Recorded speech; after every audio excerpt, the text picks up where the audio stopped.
clase anterior vamos a hablar de lo que es la bronquiectasia en su tratamiento. Entonces, el tratamiento, lo primero que tenemos que tratar de ver es la característica del paciente primero, ¿no?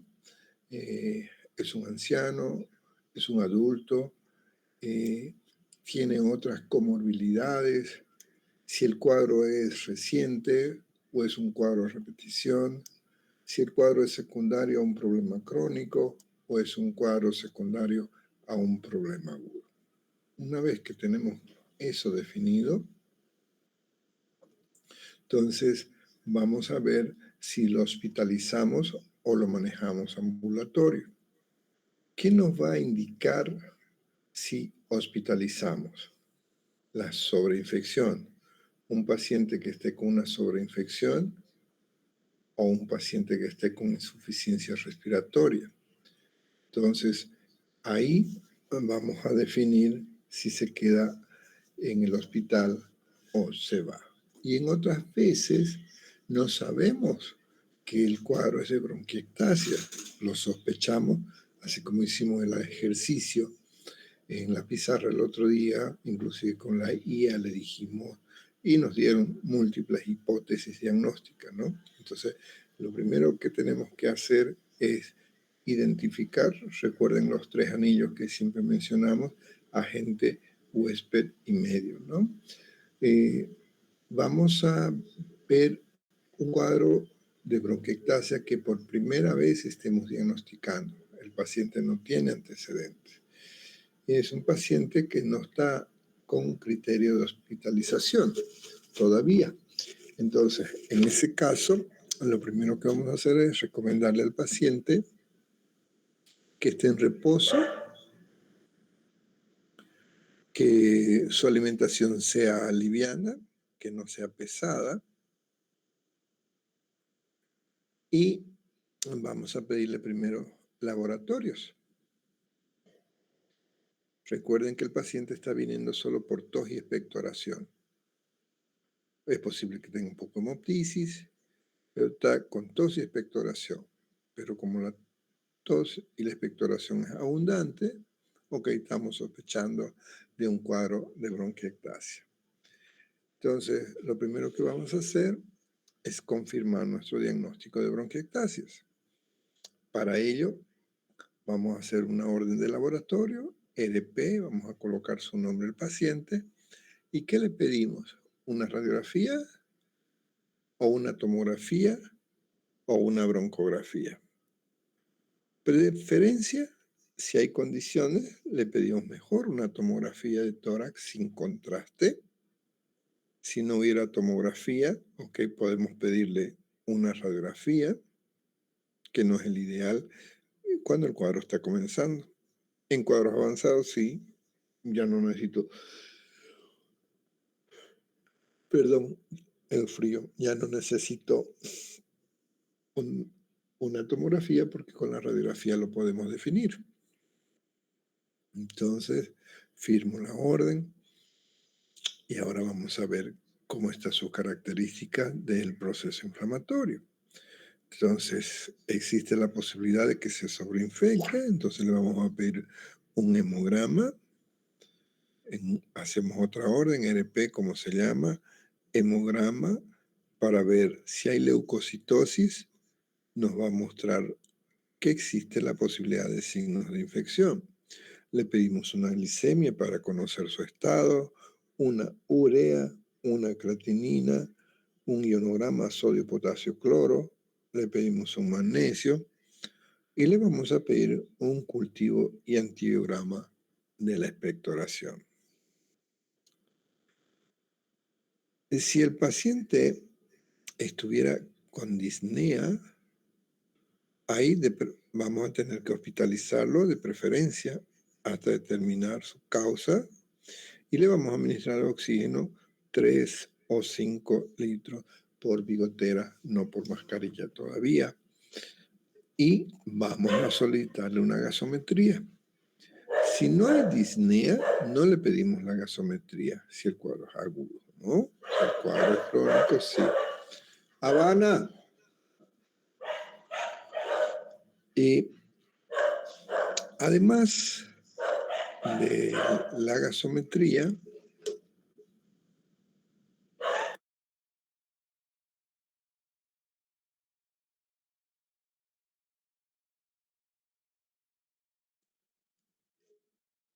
vamos a citarnos entonces con esos resultados que le estamos pidiendo, nos llega el mismo día o al otro día, a excepción del cultivo.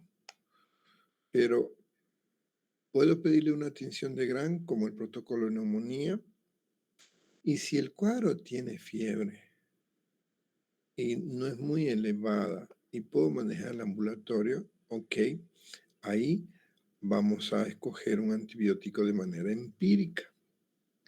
Es decir, que asumimos que va a haber un gran positivo involucrado. Recuerdan la clase de neumonía, usamos el mismo protocolo.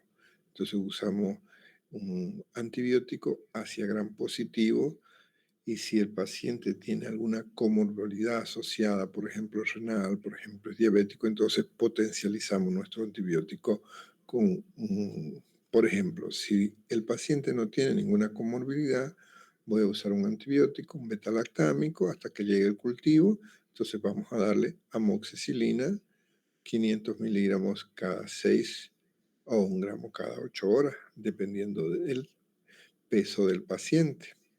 Si es alérgico a los beta-lactámicos, ok, usamos un macrólido. Podemos usar eritromicina, 500 miligramos cada 8 horas. Si tiene una comorbilidad, entonces potencializamos. En vez de amoxicilina o ampicilina, le damos amoxicilina más ácido clavulánico o ampicilina más sulbactán, 1 gramo cada 8 horas. Si es alérgico a beta-lactámico y quiero potencializar mi antibiótico, en vez de un macrólido simple como la eritromicina, le vamos a dar la acitromicina, 500 miligramos por día. Esto que estamos hablando es para el tratamiento dirigido a una bronquiectasia complicada. No estamos hablando de una neumonía atípica o una neumonía intrahospitalaria. No, simplemente que por las características de las bronquiectasias está acumulando el contenido mucoso y ese se está proliferando una bacteria. ¿Ok? Si el paciente está disneico y el cuadro infeccioso se lo ve severo porque la fiebre es elevada, porque está con escalofrío, entonces ahí tendríamos que hospitalizarlo al paciente y utilizar los antibióticos ya no por vía oral, sino por vía parenteral. ¿Sí? Igual como el protocolo de neumonía. Si el cuadro de la bronquiectasia ya lleva tiempo, entonces asumimos que la cantidad de bronquiectasias son mayores, ahí vamos a empezar a hacer fisioterapia respiratoria. Le enseñamos al paciente cómo respirar, le enseñamos al paciente cómo debe sacar su flema, su expectoración, le enseñamos a algún familiar que nos ayude con la masoterapia y les recomendamos que trate de identificar después que auscultamos vamos a poder ver cuál es el lado más comprometido y hacemos que por gravedad el lado más comprometido, esto pregunto en examen, el lado más comprometido va hacia arriba, es decir, lo pongo, imaginemos que nuestro mayor ruidos cardíacos o ruidos respiratorios que nos hace sospechar de bronquiectasia porque hay ronco, porque hay crépito, es en el hemitórax derecho, entonces le voy a pedir que se acueste en decúbito lateral derecho o izquierdo, izquierdo, porque quiero que el derecho esté arriba para que por gravedad sea más fácil el drenaje postural, ¿sí? Ahora, si el paciente nos muestra signos de broncoespasmo, que no es lo habitual, pero puede haber, ¿cómo sabemos que tiene broncoespasmo? Porque vamos a encontrar sibilancias. Entonces, ahí hacemos protocolo como si estuviéramos manejando un paciente con bronquitis asmática. Vamos a usar un SABA o un LABA. En los pacientes como son de larga evolución, pero el broncoespasmo no es la rutina, vamos a usar un SABA. ¿Qué era SABA?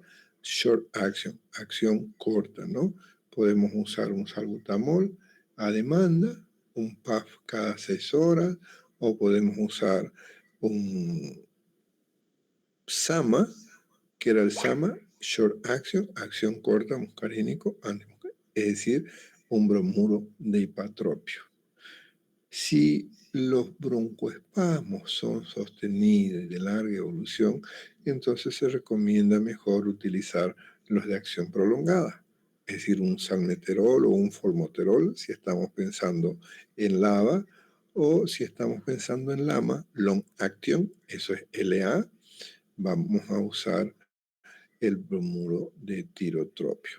El hipatropio es de acción corta y el tirotropio de acción larga, los más conocidos, ¿no? Tenemos varios, pero los que más utilizamos en nuestra medicina.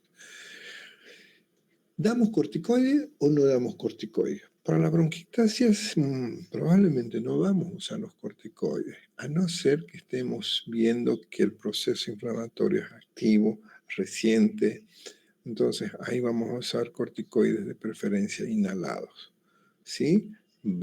¿Cuál vamos a usar? Podemos usar la beclometasona, un PAF cada 6 horas o cada 8 horas, o podemos usar el budesonide, o podemos usar la fluticasona, el que ustedes desean.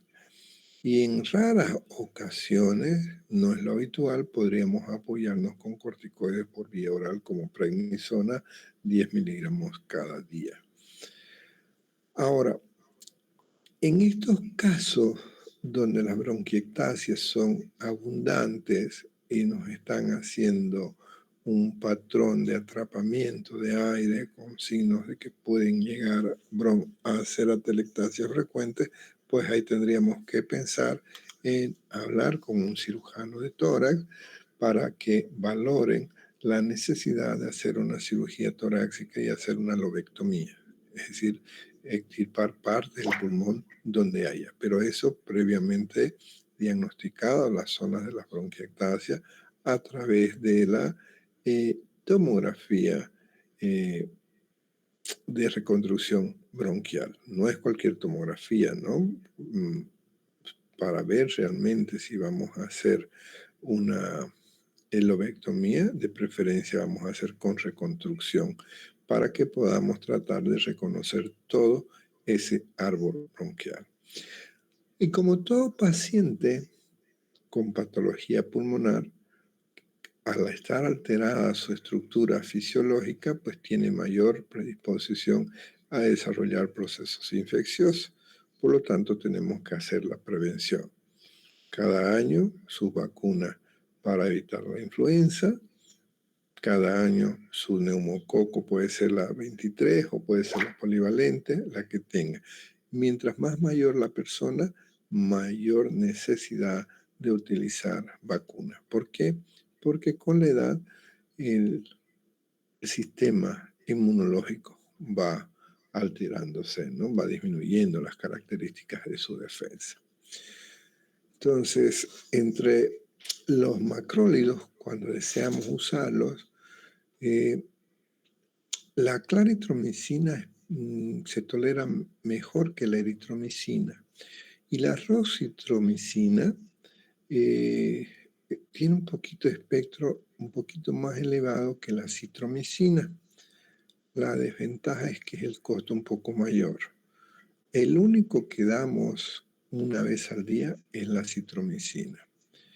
En caso que los pacientes no toleren la vía oral o por X motivo vamos a usar o una cefalosporina de tercera generación, por ejemplo la ceftriaxona diluida en 100 ml, pasar en una hora, cada 12 horas, 1 gramo.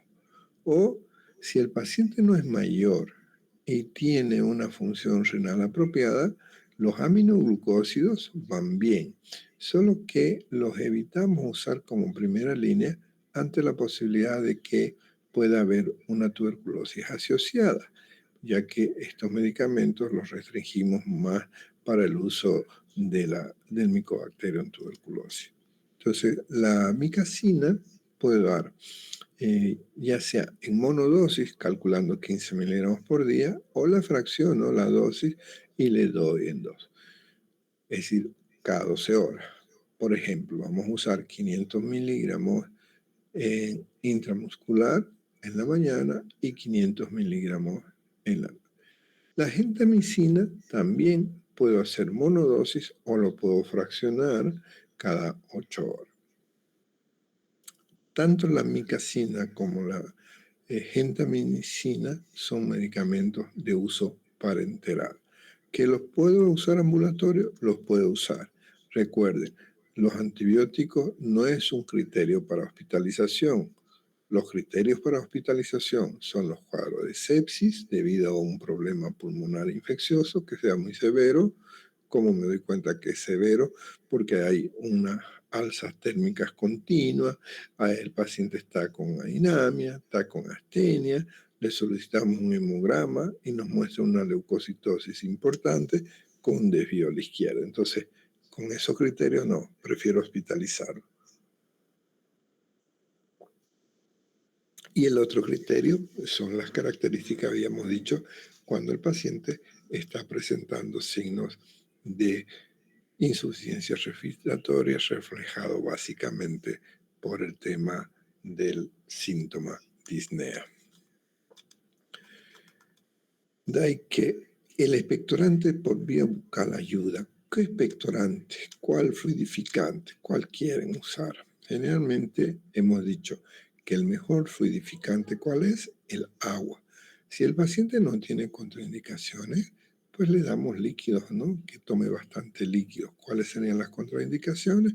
Que el paciente tenga anúrico o oligonúrico o que el paciente tenga una cardiopatía o una hipertensión muy sostenida, que con el líquido vamos a complicar, ¿no? Entonces, si no tenemos inconvenientes de tomar líquidos en volumen, pues ese va a ser nuestro mejor fluidificante. Agua. Agua. Y combinarlos, eso, agua, como con un refresco de manzanilla, ¿no? La manzanilla es un antiinflamatorio natural de origen vegetal. Si al paciente no le podemos dar mucho volumen de líquido, pues entonces tendríamos que utilizar fluidificantes orales como ser la N-acetilcisteína, como aprendimos en farmacología, un sobre le damos diluido que tome como refresco 1, 2 o 3 veces al día, o podemos ayudarle con ampollitas que vienen para hacer nebulizaciones. Otra alternativa, el Ambroxol, da un poquito de acidez por su uso continuo. Vamos a dar Ambroxol, producto en qué, en suspensión o en jarabe, depende de la presentación. ¿Cómo le vamos a dar? Una cuchara grande o 30 ml, ¿cada qué tiempo? Cada 8 horas. ¿Por qué vía? Vía oral, ¿sí? Ahora, en lugares, en estos pacientes no se recomienda que usen aire acondicionado, porque el aire acondicionado quita la humedad del ambiente. Si en caso que hace mucho calor y el paciente prefiere su aire, ok, tenemos que poner recipientes de agua que estén cerca de donde está el paciente y tratar de ver que el aire acondicionado sí tiene la opción de no ponerlo para deshumidificar, ¿sí? En estos pacientes que no tienen esa capacidad expectoral y que hay las características de esa expectoración pueda hacerse un poco más sólida, que no es tan fácil de eliminarla, entonces vamos a hacer nebulizaciones. ¿Cómo hacemos las nebulizaciones? Con solución fisiológica. Hacemos 5 cc o 5 ml. Le vamos a dar nebulizaciones cada 4 o cada 6 horas o cada 8 horas, dependiendo de las características del paciente, ¿sí? Y usamos vaporizadores, podemos usar, ayuda. Cuando ayuda, en esos casos donde las secreciones son muy densas, ¿sí? Y el ambiente es muy seco, en esos casos sí vamos a recomendar. El tratamiento quirúrgico, vuelvo a insistir, que puede ser curativo, es decir, nos ayuda a extirpar las zonas de bronquiectasias, pero cuando son localizadas, ¿sí?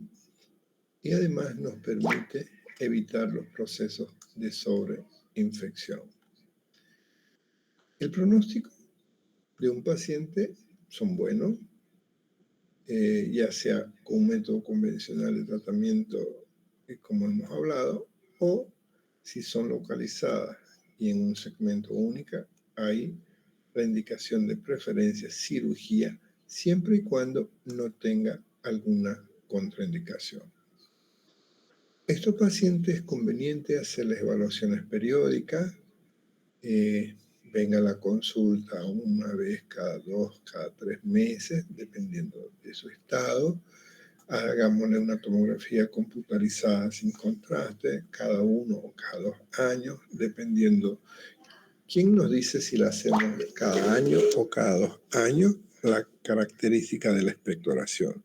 Si la expectoración no ha ido muy abundante, ni está comprometiendo los procesos infecciosos, etc., pues no necesitamos irradiarlo, porque recuerden que una tomografía, aunque es un método no invasivo teóricamente, pero la irradiación cada vez hay estudios en que la están ligando con riesgo de neoplasia, ¿no?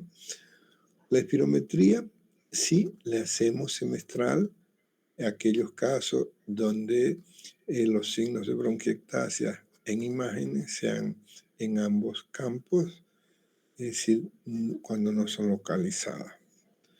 Estos pacientes, como el moco acumulado en esos sacos o sáculos es un medio cultivo, entonces conviene tener cultivos seriados periódicamente.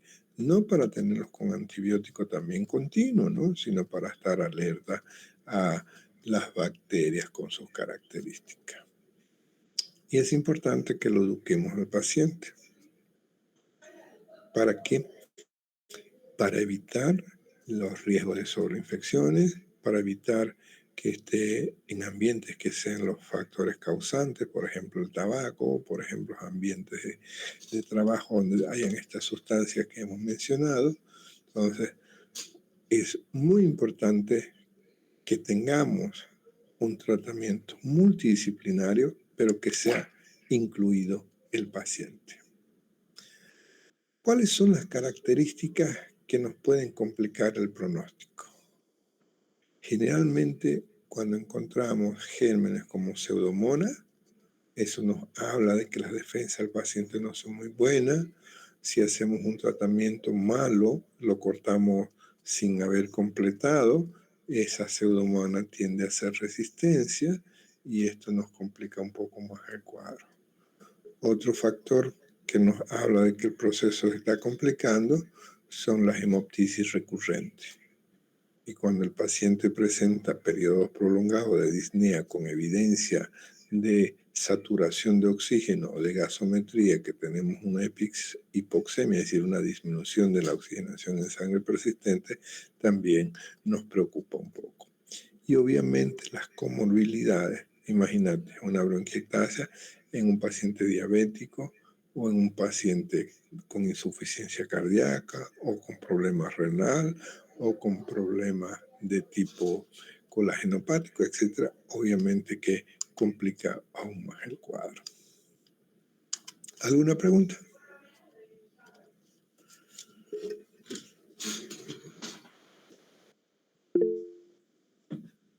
Sí, por favor.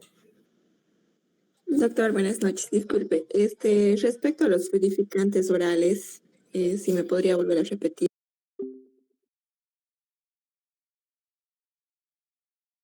Accidentalmente.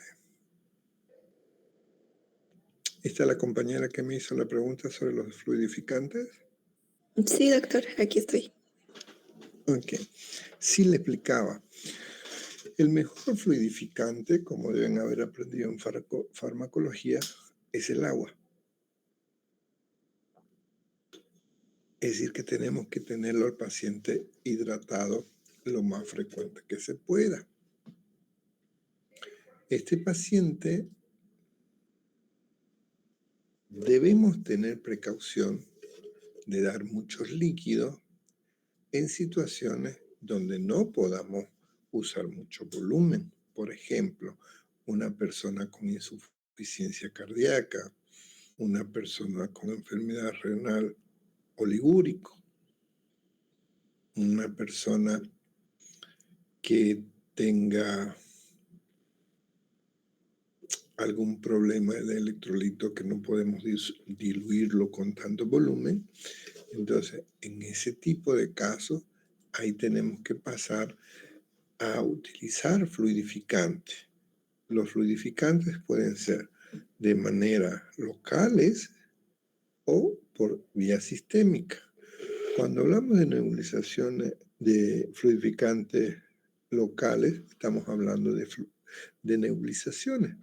Generalmente lo hacemos con una solución fisiológica, ponemos 5 cc de solución fisiológica y nebulizamos 3 o 4 veces al día durante 5 minutos, ya que esas partículas de agua que estamos metiéndole favorecen a que ese moco se ablande y sea más fácil sacarlo, ¿no? Además de asociar con el tema de la masoterapia o sopapoterapia y los cambios posturales. Otras alternativas que tenemos como fluidificantes son los fluidificantes por vía oral. Aquí hemos hablado de el fluimisil, la N-acetilcisteína, que lo podemos utilizar en un sobre, lo diluimos en un vaso de agua y lo tomamos como refresco 3 veces al día. Recordando que también la N-acetilcisteína la podemos usar en esas ampollitas que vienen, la podemos usar en las nebulizaciones. Otra alternativa es la bromexina, ¿no? El famoso Ambroxol. Estos productos que estamos usando son los que favorecen, que tienen en su composición guanfeninosina, que son los que favorecen que las moléculas de moco sean más fácil, más livianas, no se peguen y sean más fácil de expulsar. Pero en los estudios de bronquiectasia con fibrosis quística no ayuda mucho. Por eso es que el mejor tratamiento cuando es localizado, otra vez volvemos a repetir, sería la cirugía, ¿no? Para retirar cuando la lesión fue localizada, ¿no? Pero si las lesiones son por procesos inflamatorios, obviamente que van a estar en ambas partes del pulmón y no vamos a quedarnos sin pulmón. Sería así posibilidad de un trasplante. A propósito de trasplante pulmonar, vi una noticia hoy día que han logrado modificar genéticamente un cerdo y han colocado trasplante en un ser humano, lo cual favorece, ¿no? Porque no es fácil encontrar donantes. Imagínate que tengamos fábricas de pulmones modificados de animales para que podamos tener mejores resultados en estos pacientes con patologías pulmonares.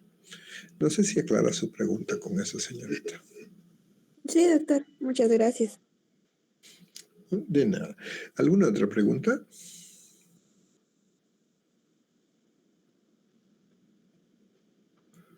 Ok. Programa. A ver, seguimos con las enfermedades crónicas. No hemos avanzado todavía micosis, ¿cierto? Sí. No. No hemos avanzado.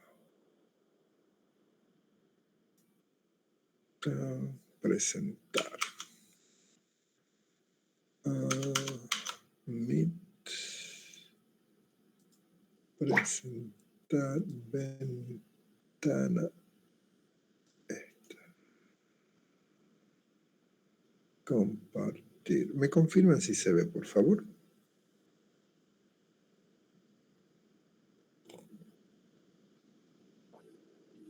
Sobre el tema del VIH. ¿Quién está haciendo 2 clases a la vez? Una clase con un oído y un ojo a un lado, capísimo. O capísimo. Ok. La micosis pulmonar es una de las enfermedades que hacemos como diagnóstico diferencial de las micobacterias, ¿no? Porque son muy parecidas a sus manifestaciones. Entonces, cuando hablamos de micosis, estamos hablando de enfermedades pulmonares, sean primarias o secundarias, a nivel del pulmón. Desde el punto de vista epidemiológico, vemos que hay una incidencia que va del 3 al 56% en los grupos de riesgo. ¿Cuáles son los grupos de riesgo? Los pacientes inmunodeprimidos por cualquiera de las causas, diabetes, nefrópatas, cardiópatas, HIV, etc. Esos son los de grupos de riesgo. Y dentro de esa incidencia, el más frecuente es el aspergilio, luego le sigue el criptococo, las cándidas. Nosotros nos da la impresión que hay más cándida porque estamos en la ciudad y vemos en el hospital y la mayoría son cándidas. Frío me está haciendo, porque estoy bostezando, señores, no es hambre. Y cuando vemos en los hospitales es muy común cándida en orina, cándida y uno dice, da la impresión que es el más frecuente. Pero en la población global en general no es el más frecuente, no vayamos a confundir. Pero hay que tomar en cuenta también otro elemento. Son pacientes de la ciudad, son pacientes del campo.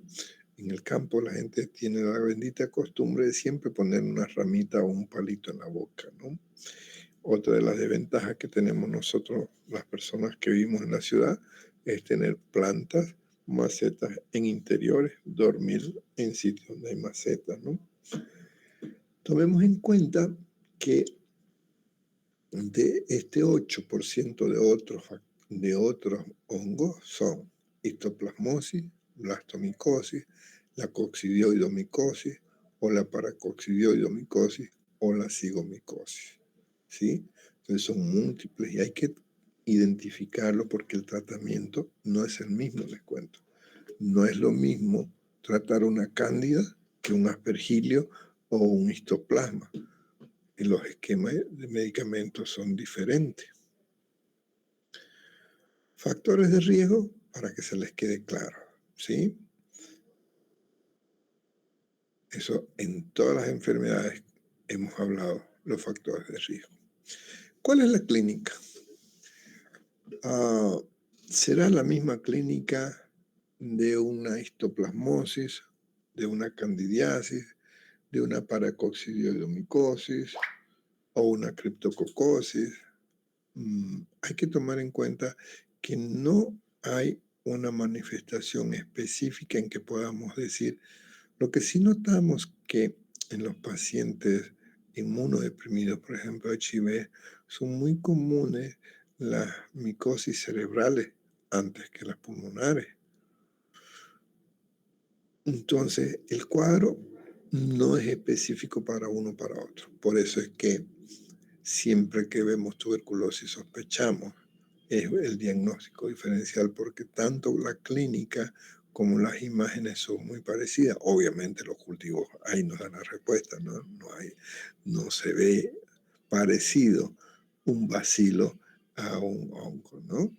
Entonces, como todo proceso infeccioso, estos son procesos solapados, no son procesos tan agudos. Entonces uno va viendo que un paciente tiene astenia, adinamia, va perdiendo el apetito, si pierde el apetito va perdiendo peso, puede haber tos dependiendo de la ubicación, diaforesis es frecuente, la fiebre no es tan elevada y puede darnos inclusive síndrome de condensación. ¿Cuáles son? ¿A qué llamamos síndrome de condensación? Por si acaso eso voy a preguntar la otra semana porque ya empezamos nuestros exámenes. Cuando decimos un síndrome de condensación, estamos hablando a la ocultación, crépitos o soplo tubárico, a la percusión, matidez, a la palpación, las vibraciones aumentadas, es decir, en otras palabras, neumonía, ¿sí? Entonces, con esa sospecha de un paciente inmunodeprimido con un cuadro febril, debemos pensar en tuberculosis, pero también debemos pensar en una micosis. Y para ello, y desde el punto de vista así, sin ningún laboratorio, puede ser posible cuando tenemos Muget. Le abrís la boca, diga, y le ves placas blanquecinas. Y después le pedís su placa de tórax y ves imágenes como infiltrado tipo basilar. Entonces, uno dice una micosis. Pero así, acertar que se trata de una micosis de tipo blasto, cripto, histo, etcétera, etcétera, no es tan fácil. Porque sí vamos a necesitar el cultivo. Imaginológicamente, hay micosis que nos pueden hacer sospechar. Una candidiasis no tiene la misma característica imaginológica que una Parcox. En general, la mayoría de ustedes van a notar cuando estemos viendo imágenes que son muy parecidas a la tuberculosis, a excepción de una que tiene un signo muy específico, el signo de la boina, por ejemplo, ¿no? Uno dice, este tipo de hongo. Entonces, vamos a pedir, ante la sospecha de esas imágenes, como estábamos mostrando, la radiografía y la tomografía, vamos a pedir serología cuando no podamos tener cultivo. Vamos a pedir proteína C reactiva, no la reacción en cadena polimerasa para ver el grado de inflamación. Y vamos a pedir cultivo. El cultivo lo podemos tener ya sea por muestra cuando hay expectoración, o por biopsia, o por aspiración a través de una fibrobroncoscopía, ¿no? Y muchas veces, cuando las IFA son abundantes, en el examen de la baciloscopía, ahí le dicen presencia de cándida o presencia de blasto, etcétera, ¿no? Y eso te va a orientar. Y lo que les decía hace un momento, que no todos los hongos lo tratamos igual. Fíjense, ahí les estoy mostrando 7 medicamentos que los conocemos en farmacología. Y no voy a usar los 7, voy a usar uno nomás de ellos. Pero depende de quién. Si voy a usar una anfotericina, ahí por favor recuerden que mejor usamos la anfotericina liposomal. Esa es menos tóxica que la anfotericina corriente, como aprendieron en farmacología, solamente que su costo es mayor. A veces con un fluconazol por vía oral 200 SUFI, o otras veces tengo que... Entonces, hay otro grupo de antimicóticos, el grupo de las casponfunginas, que tiene mejor tolerancia, pero no es específico para todos los antimicóticos. Por ejemplo, la aspergillosis. La aspergillosis uno la puede sospechar fácilmente, o sea, desde el punto de vista de imagen, no desde el punto de vista clínico, porque desde el punto de vista clínico puede dar cualquier tipo de micosis, pero en la aspergillosis podemos encontrar como una masa que podríamos pensar que se trata de un tumor, a no ser que lo mires con detalle y te va a dar un signo ahí como que inclusive se puede cavitar. Entonces, la aspergillosis es muy frecuente encontrar en pacientes con alteración de nuestro sistema de defensa. Aquí vamos a considerar, ¿se acuerdan cuando hablamos de asma? Hablamos de ABBA, aspergillosis broncopulmonar alérgica, que no es el asma, ¿no? Es un diagnóstico diferencial. Por eso que le decimos de tipo asma alérgica, pero en sí nada que ver con la realidad del asma, ¿sí? Entonces, este ABBA, ustedes lo van a ver en la mayoría de los libros sobre abreviación. A de aspergillosis, B ABBA de bronco, A alérgica, broncopulmonar alérgica. Y puede ser solamente ya no de esa reactiva de broncoespasmo, sino como una imagen de masa, como es un aspergilloma. OMA significa que hay un tumor, que hay una masa, ¿sí? Pero también tenemos la opción de una aspergillosis invasora, ¿sí? Así les pregunto en el examen, por favor, mencione cuáles son los tipos de la aspergillosis. Quiero que me lo mencionen en estos 4. Le estoy adelantando ya 2 preguntas. ¿Sí? Desde el punto de vista epidemiológico, ocupa el segundo lugar. Está por debajo de la cándida. Como les mencionaba, la relación en pacientes con inmunosupresión es muy alta. El 5% es por colonización del tracto respiratorio superior. Y fíjense este dato, queridos amigos, que no está relacionado con el sistema inmunológico en sí, sino con la actividad que se hace. Los jardineros, los molineros, los cuidadores de granjas avícolas.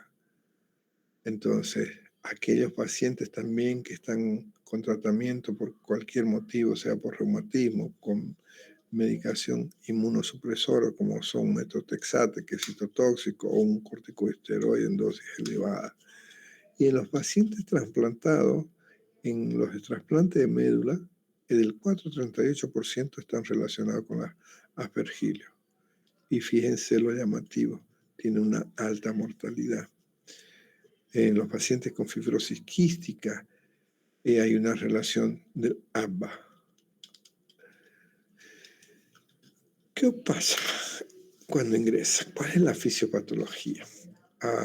Estas micosis liberan una sustancia como es la mitogilina o la metaloproteasa o galactomanano. Este término galactomanano lo deben recordar de su época de clases de bacteriología. Es común cuando nos sale una bacteria galactomanana, decimos, pucha, nos complica porque sabemos que tiene bastante resistencia, ¿no? Y esta proteína es muy similar a la media caliente, término inglés. Esto tiene una característica que va a nivel de los cilios, lo disminuye, lo cual complica el sistema inmunológico, la expectoración. Hay factores de adherencia, ahí se pegan en la parte del tejido, ya sea porque la elastina, que es un componente importante de las proteínas que favorece la elasticidad del árbol, o que está muy relacionada con el grupo de Streptococcus fumigatus, ya que este tiene una acción de elastasa, es decir, antagonista de la elastina, ¿no? Y la elastasa, recuerden que es un importante factor de virulencia, especialmente cuando hablamos de Pseudomonas aeruginosa. En el esputo, del 7% de los pacientes podemos encontrar micosis, hongo, pero no le hace nada porque su sistema inmunológico está bien. El problema es cuando bajan tus defensas. Y ahí, fíjense que puede haber una diseminación en todo el organismo, ya que esta tamañito, sus IFA, la espora, tiene capacidad de ingresar a los vasos sanguíneos y ser factores que favorezcan una trombosis o una necrosis o inclusive desarrollar un infarto hemorrágico.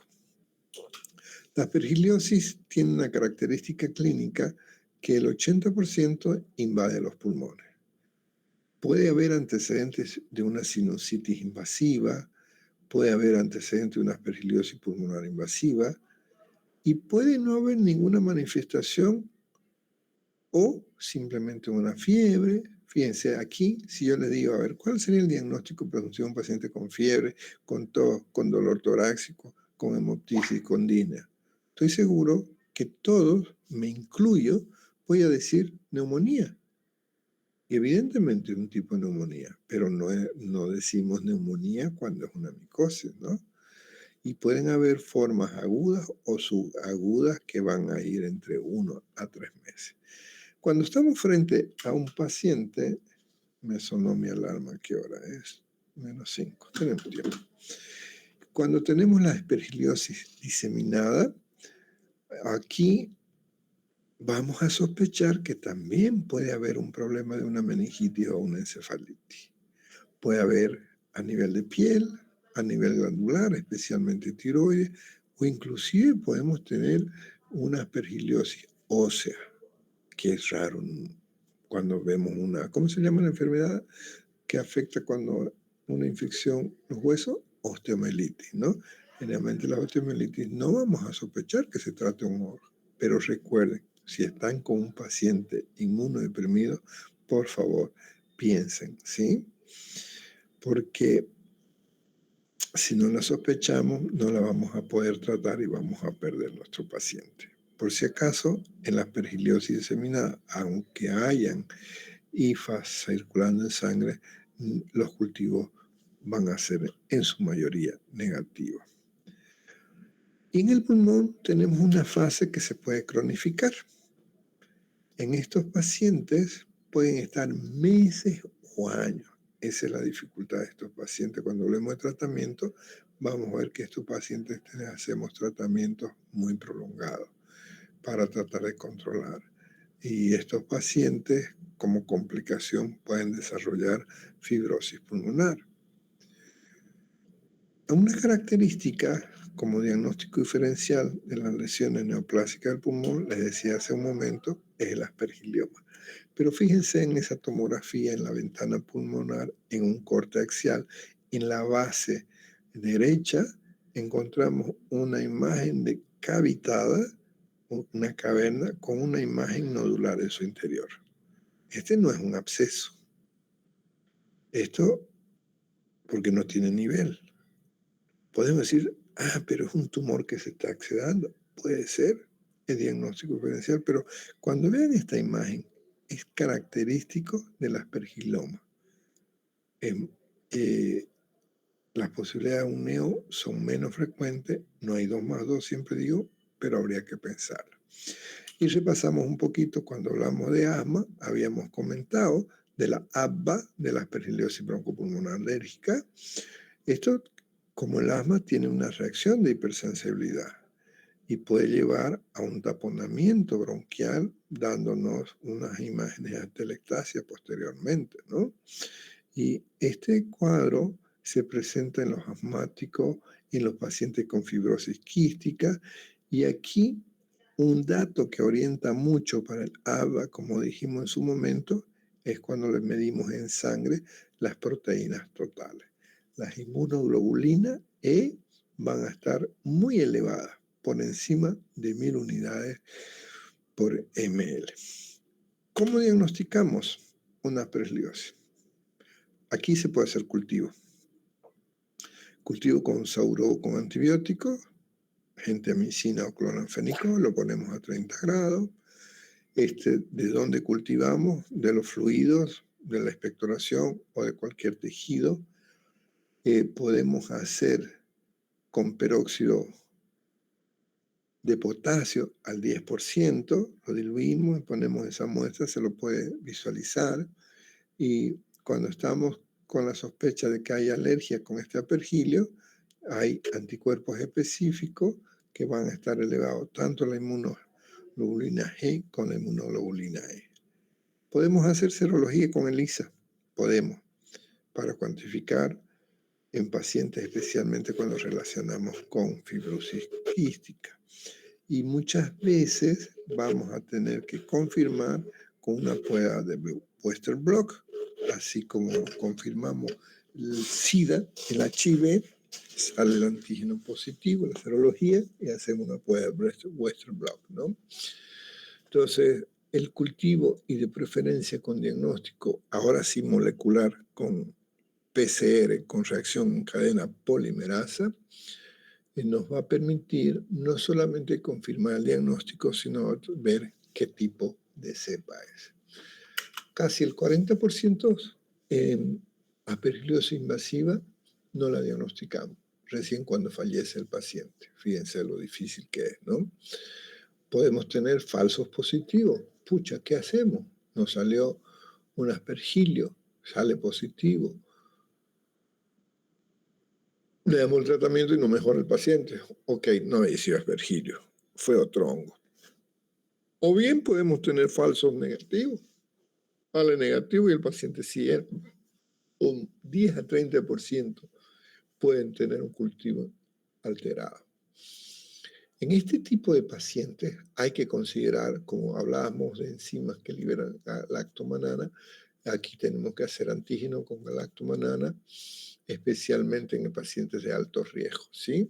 Si tenés un falso negativo y vos sospechás del cuadro, ok, hacer una prueba con antígeno galactomannan, que esto te va a mejorar la posibilidad diagnóstica, ¿sí? Y en estos pacientes, en el aspergilloma, hacer el tumor, pedirle una tomografía. La tomografía sin contraste te va a dar el signo del halo, así como estoy mostrando, con características rodeadas de vidrio esmerilado. Y esto significa que está habiendo una hemorragia alrededor por el proceso inflamatorio, lo cual te confirma el diagnóstico. Una vez que tengo confirmado mi diagnóstico de aspergillosis, ok, ¿cómo lo tratamos? Hay opciones medicamentosas y opciones clínicas. Y fíjense el tratamiento. No es como la neumonía. Estamos hablando de un tratamiento de meses a años. Especialmente cuando hay cavitaciones. Porque no es fácil de eliminar la IFA en ese paciente que su sistema inmunológico no ayuda. Siempre va a estar diseminando. Es como los pacientes con HIV, con meningitis micótica. Damos por mucho tiempo, inclusive de por vida.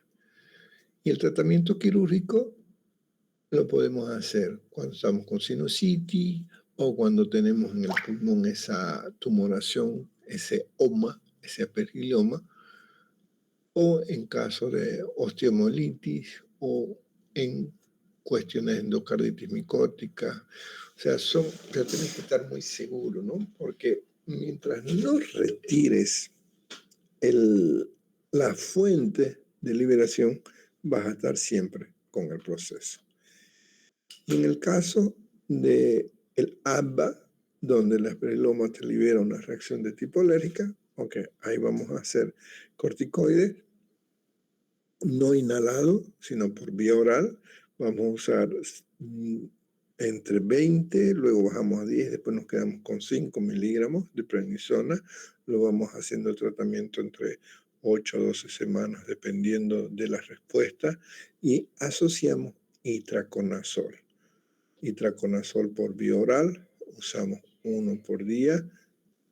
Recuerden, puede ser 3 meses o puede ser años o puede ser de por vida, dependiendo de la respuesta. En los casos quirúrgicos no hay duda, ya hemos quedado, ¿no? ¿Cuándo? Cuando hay oma, cuando está esa tumoración ahí, ¿no? O invadiendo válvulas cardíacas. Y aquí podemos usar alternativas, dependiendo de las condiciones económicas y dependiendo del tiempo. Si voy a usar tiempos cortos, vamos a hacer o voriconazol o anfotericina B. De preferencia voriconazol. No tengo voriconazol, ok, vamos con anfotericina. ¿Cuál? La liposomal. Es muy tóxica, inclusive la liposomal. Aunque es carita, pero tenés ventaja que el paciente va a tolerar mejor. No tengo esas dos alternativas, ok, vamos con itraconazol. Y hay estudios en los cuales están mostrando una muy buena respuesta a la caspofungina.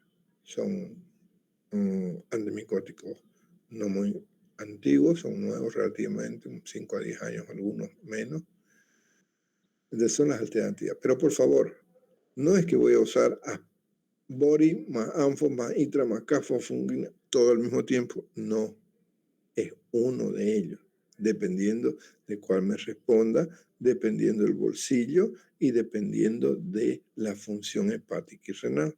Porque antes de empezar estos medicamentos, tengo que tener claro cómo está su función hepática. Solicitamos unas transaminasas, una TG o TGP, para ver cómo está. Le pedimos cómo está la función renal, una ureacreatinina, y en base a eso vamos viendo. Ok, la siguiente micosis vamos a dejar para las siguientes clases.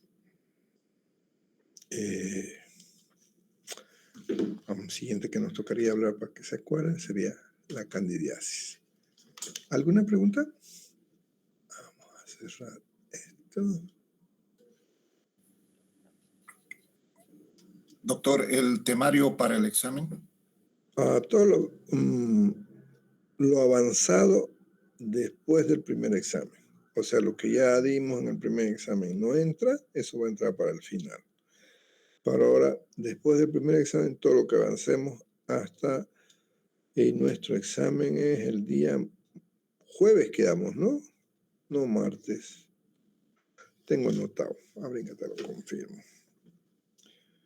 Calendario. Calendario. June.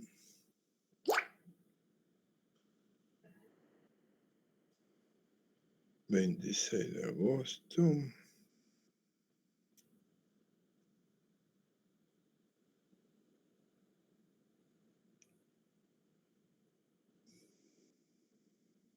Sí,